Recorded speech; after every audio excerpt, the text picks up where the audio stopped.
ഈ ഇലക്ട്രിക് വണ്ടി fast charge ചെയ്യുന്ന സമയത്ത് ഇതിന്റെ ബാറ്ററിക്ക് ഡാമേജ് ആണെന്ന് പറഞ്ഞിട്ടു. എന്താ അതിന്റെ ഒരു സത്യാവസ്ഥ? സത്യാവസ്ഥ എന്ന് പറഞ്ഞാൽ നമുക്ക് ലിഥിയം ബാറ്ററീസ് ആണ് ഇപ്പോഴത്തെ കാലഘട്ടത്തിലുള്ള വണ്ടികളിലെല്ലാം ഉപയോഗിക്കുന്നത്. ഈ ലിഥിയം ബാറ്ററി തന്നെ നമുക്ക് ഫാസ്റ്റ് ചാർജ് കൊണ്ട് 1.5 മണിക്കൂർ ചാർജ് ആവണ പല ഓപ്ഷൻസ് പല കമ്പനികളും പ്രൊവൈഡ് ചെയ്യുന്നുണ്ട്. പക്ഷേ ബാറ്ററിക്ക് എപ്പോഴും സ്ലോ ചാർജിങ്ങും സ്ലോ ഡിസ്ചാർജിങ് ചെയ്യുന്ന സമയത്താണ് ബാറ്ററിക്ക് ലൈഫ് കുറേ കിട്ടുക. പക്ഷേ ഈ ഓല ഏതൊക്കെ പല കമ്പനികളും ഫാസ്റ്റ് ചാർജിങ് കൊടുക്കുന്നുണ്ട്. പക്ഷെ അതും പറഞ്ഞ് നമ്മൾ എല്ലാ ദിവസവും ഫാസ്റ്റ് ചാർജ് ചെയ്യാൻ പോയി കഴിഞ്ഞാൽ ഒരു 1.5 വർഷം അല്ലെങ്കിൽ 2 വർഷത്തിനുള്ളിൽ ഇതിന് ബാറ്ററി റീപ്ലേസ്മെന്റ് ചെയ്യേണ്ട അവസ്ഥ വരും. അപ്പോൾ കമ്പനി ചാർജർ ഉപയോഗിച്ച് നമ്മൾ ഫാസ്റ്റ് ചാർജ് ചെയ്താലും ഇത് തന്നെയാണോ? അല്ല, കമ്പനി നമുക്ക് വീട്ടിലോട്ട് പ്രൊവൈഡ് ചെയ്യുന്ന ചാർജർ ഒരു 750 വാട്ട്സ് ഒക്കെ ഉണ്ടാവുള്ളൂ.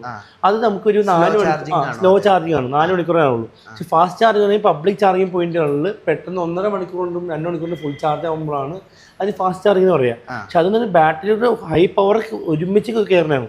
അപ്പോൾ അത് എല്ലാ ദിവസവും ഉപയോഗിച്ച് കഴിഞ്ഞാൽ ബാറ്ററി സെല്ല് വീക്കാവുകയും അടിച്ചു പോകാൻ ചാൻസ് ഉണ്ട്.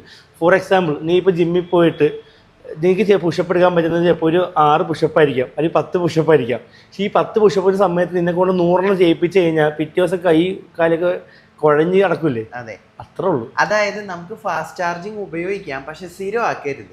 അത് നിങ്ങൾ അത്യാവശ്യ ഘട്ടങ്ങളിൽ മാത്രം ഉപയോഗിച്ചിട്ട് എപ്പോഴും സ്ലോ ചാർജ് ചെയ്യാൻ വേണ്ടി ശ്രമിക്കുക.